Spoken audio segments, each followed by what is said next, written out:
Hello दोस्तों, स्वागत है आप सभी का एग्जाम बी में। तो ईपीएफओ एसएसए का आपको ये तो पता होगा कि एग्जाम कैसा है, क्या होगा, ये सबने देख लिया होगा नोटिफिकेशन के बाद। अभी मुश्किल से आपके पास हार्डली 1-1.5 महीने का टाइम बचा हुआ है। अभी एग्जाम डेट तो फिक्स नहीं हुई है, लेकिन हम ये मान सकते हैं कि आपको जुलाई एंड में ही अब एग्जाम देखने को मिलता है, क्योंकि हम लोग ये मान के चल रहे थे पहले कि जून में एग्जाम हो जाएगा, लेकिन ये सब चीजें नहीं हुई। ठीक है, अब क्या होता है कि एनटीए ही विश्व भारती का जो अब एग्जाम है 19 आप देख रहे 29 को, तो वो एक एग्जाम होगा। उसके बाद एक और एग्जाम यहाँ पे किसके शुरू हो जाएंगे, इग्नू के शुरू हो जाएंगे। उसके बाद वो एग्जाम करवाएंगे नहीं। तो यहाँ पे आप ध्यान देना कि अब आपका जुलाई के लास्ट तक ही इसको एग्जाम देखने को मिल सकता है। अब 1 महीना है आपके पास, इस 1 महीने में अब आप क्या करोगे। तो यहाँ पे आज हम लोग क्या करेंगे कि ये जो हमारा एग्जाम पैटर्न है ना, क्योंकि इस बार सिंगल एग्जाम है, इसके बाद आपकी सिर्फ टाइपिंग है, और इसी के आधार पर जो ये 600 नंबर का है, इसी के आधार पर आपकी क्या लगनी है, मार्कशीट। एक तरीके से आप मैं बोल सकता हूँ मेरिट लगनी है कि आपके इसके आधार पर ही आपकी नौकरी लगेगी। ऐसे ऐसे की जॉब बहुत अच्छी होती है, पहली बात तो बहुत अच्छी होती है। वर्किंग प्रोफेशनल्स के लिए ऐसी जॉब है कि यहाँ पे आपको आराम भी मिलेगा, ज्यादा वर्कलोड है नहीं। ओके, एपीएफओ का काम है, वर्किंग आवर्स में आपको काम करना है, सैटरडे संडे कोई इसमें एक तरीके से ऐसा नहीं है कि आपको यहाँ पे संडे में बुलाया जा रहा है, ऐसा कुछ नहीं होगा। अब यहाँ पे ना अब हम बात करेंगे कि कितना स्कोर आप कर सकते हो, स्कोर कितना हो सकता है एक इंसान से। अब यहाँ पे बहुत से बच्चे बोलेंगे सर मैं 600 में से 500 ले आऊंगा। अब 500 लाने वाले बच्चे भी हैं हमारे पास, 550 लाने वाले बच्चे भी है कई, और कुछ बच्चे तो 570 भी ला सकते हैं। अब मैं इनकी बात नहीं कर रहा हूँ ना, मैं उनकी बात नहीं कर रहा हूँ, मैं बात कर रहा हूँ उन बच्चों की, उन नॉर्मल चीजों की जहां पे बच्चे स्कोर करते हैं। 99% बच्चे कौन होते हैं, जो नॉर्मल पढ़ने वाले होते हैं। 1% बच्चा बहुत तेज होता है भाई, उसके लिए ये पेपर कुछ भी नहीं है। ठीक है भाई, कोई बात नहीं। अब यहाँ पे ध्यान देना कि अगर 10 लाख लोगों ने इसका एग्जाम भी दिया, 10 लाख में से 7-8 लाख, मतलब एग्जाम देने की बात कर रहा हूं मैं, 12 तो 20-25 लाख, 13 लाख मैंने लास्ट देखा था, 13 लाख उस टाइम फॉर्म फिल हो चुके थे। उसके बाद और बड़े होंगे, उसका तो वो अभी रिजेक्ट भी करेंगे। तो ये देखना कि जो ये 10 लाख लोग अगर इसका एग्जाम देते भी हैं, 10 लाख में से 7 से 8 लाख लोग कौन होते हैं, वो होते हैं नॉर्मल लोग, जो कि नॉर्मल पढ़ने वाले होते हैं, जिनका जो माइंड का जो आईक्यू होता है वो नॉर्मल होता है, जैसा मेरा है, आपका है, सभी का। बाकी यहाँ पे आपको 1 लाख लोग ऐसे मिलेंगे जो पढ़ने में अच्छे हैं, और ये आपको कुछ 1000 लोग मिलेंगे जो पढ़ने में बहुत ही तेज हैं। अब यहाँ पे इसका मतलब ये मत समझना कि बहुत तेज है पढ़ाई में तो वो बन जाएगा। अगर सारे 99% वाले आईएएस बनते तो आज की डेट में आपको पता है ना 45% वाला भी आईएएस बनता है, 40-50% वाला भी, 99% वाला भी इंटरव्यू फेल आता है, 99% वाला भी प्री फेल हो जाता है। तो कभी तो ये मान के मत चलना कि मैं परसेंटेज से कभी अपने आप को जज नहीं करना, और दूसरे से, पहली बात तो खास करके कि यार उसका तो 99% है, मेरी 50% थी, मैं इससे क्या ही बीट करूंगा। नहीं होता है ऐसा। किसी की एनालॉजी, किसी का जो माइंड का वो होता है ना कैपेसिटी, वो उसके परसेंट के हिसाब से नहीं होता। मान लो मेरे पढ़ाई में अगर मैथ्स में अच्छा हो, तो क्या गारंटी है कि मैं रीजनिंग में अच्छा होऊंगा, इसकी क्या गारंटी है कि मेरे को मैं जीके में अच्छा होऊंगा। अब मान लीजिए मेरे 99% आए थे 10th में, 12th में भी 99% आए थे। अब इस बात की ये क्या गारंटी है कि मेरा यहाँ पे कंप्यूटर अच्छा होगा, मेरा यहाँ पे इंग्लिश अच्छा होगा, ठीक है, मेरा यहाँ पे जीके अच्छा होगा। मान लो मेरे 3 सब्जेक्ट अच्छे हैं, एक ना एक में तो मैं भी कमजोर होऊंगा ना। तो पेपर का एस्टेब्लिशमेंट ही इसी हिसाब से होती है कि हर वो बच्चा जो पढ़ाई में नॉर्मल है वो बच्चा भी पेपर दे पाए, उसको ये ना लगे कि भाई मेरे हिसाब से पेपर नहीं आ रहा है। नहीं तो अगर पेपर आता तो सिर्फ आपको देखने को मिलता है 1 सब्जेक्ट या फिर 2 सब्जेक्ट। ये क्लियर हो गया यहाँ पे। तो ये चीज यहाँ पे आप समझना। अब देखो यहाँ पे हम लोग बात कर लेते हैं कि एक नॉर्मल बच्चा कितना स्कोर कर सकता है। एक जनरल बच्चे को पढ़ाई के बाद, पढ़ाई तो करनी है, मैं यहाँ ये नहीं बोल रहा हूँ कि सीधा मुंह उठाया और पेपर देने चले गए, कितने आएंगे फिर, 200 भी नहीं आएंगे। अब यहाँ पे देखो नॉर्मली अगर आपने 2-3 महीने की अच्छी पढ़ाई करी है, उसके पहले भी बच्चे पढ़ाई किसी और चीज में तो लगे ही होंगे। तो यहाँ पे ध्यान देना कि सबसे इंपॉर्टेंट चीज क्या होती है। अब बच्चे ने पढ़ाई करी है तो देखो मैं जनरल एप्टीट्यूड रीजनिंग मानता हूँ, रीजनिंग हमेशा क्या होती है, स्कोरिंग होती है। तो रीजनिंग में आपने कम से कम आपने 20 से 22 तो सही करने ही होंगे। ये आपका जनरल नॉलेज है और जनरल अवेयरनेस है।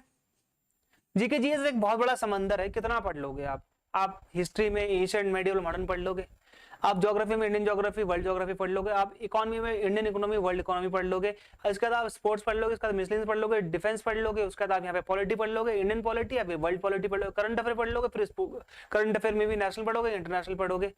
आप एसएसटी पढ़ लोगे, आपके सिविक्स पढ़ लोगे, कितने सब्जेक्ट होते हैं, साइंस एंड टेक पढ़ोगे, फिजिक्स केमिस्ट्री बायो पढ़ोगे, क्या पढ़ोगे, तो ये सब चीजें बहुत ज्यादा होती है। तो यहाँ पे मैक्सिमम आपका स्कोर 20 तो होना ही चाहिए। 30 मतलब मैं बहुत नॉर्मल बता रहा हूँ कि आप 20 का स्कोर कर लेना, नहीं तो 15 से 20 के अंदर ही बच्चे इसमें सिमट जाते हैं। ओके, जिसकी अच्छी होगी वो 25 मार लेगा, 30 के में से 30 तो हर जगह मुश्किल होता है। क्वांट में ये भी स्कोरिंग होता है, तो आप ये मान के चलो कि आपने 22 से 25 तो यहाँ पे स्कोर करना है। 22 से 25 तो आपने यहाँ पे 22 तो आपने स्कोर करना है। इंग्लिश ये बहुत ज्यादा स्कोरिंग है, बहुत ज्यादा मेहनत भी लगेगी, तो आपने कोशिश करनी है कि 35 से 40 आपने यहाँ पे इसको स्कोर करना है। कंप्यूटर लिटरेसी में आपने कम से कम 8 नंबर खींचने, बहुत सिंपल आएगा। अब कर लो प्लस, मैंने पहले वाले में हम सबकी आगे वाली लेंगे, ठीक है, उसके बाद सबका पीछे वाला लेंगे। यानी कि मैं आपको एक बता देता हूं, ये कौन सी है, मिनिमम और यहाँ पे मैक्सिमम। 20 प्लस 15 कितना हो गया, 20 प्लस 15 35, 35 प्लस 22 35 प्लस 22, तो यहाँ पे 57 प्लस 35 कितना हो गया, 92 प्लस 8 यानी कि 100। तो मिनिमम आपके यहाँ पे कितने होने चाहिए, 100 तो होने ही चाहिए। और यहाँ पे आपको पता है एक क्वेश्चन 4 मार्क्स का है, तो यहाँ पे कितना हो जाएगा आपका 400 मार्क्स हो जाएगा। अब हम बात कर लेते हैं यहाँ पे मैक्सिमम की। मैक्सिमम में कितने बढ़ जाएंगे यहाँ पे 400 में से, 2 नंबर ये बढ़ गए, 5 7, 3 ये 8, 5 ये 9 10 13, तो 13 नंबर और बढ़ा दो, 13 4 जा 52, ठीक है। तो यहाँ पे हो गया आपका कंप्लीट ये, तो यहाँ पे 452 आपके मैक्सिमम। ये तो वो है जो कि एक नॉर्मल बच्चा पढ़ाई के बाद ला सकता है, पढ़ाई तो करनी पड़ेगी। अब यहाँ पे ये नहीं होगा कि आप पढ़ाई भी नहीं करोगे, पढ़ाई तो यहाँ पे आपको मैक्सिमम यहाँ पे आपको करनी ही पड़ेगी। 4 नंबर का है, और ध्यान रखना नेगेटिव मार्किंग यहाँ पे आपको 1 नंबर की देखने को मिलेगी। एक क्वेश्चन गलत करोगे 1 नंबर कट जाएगा आपका, क्योंकि यहाँ पे एक क्वेश्चन 4 मार्क्स का है।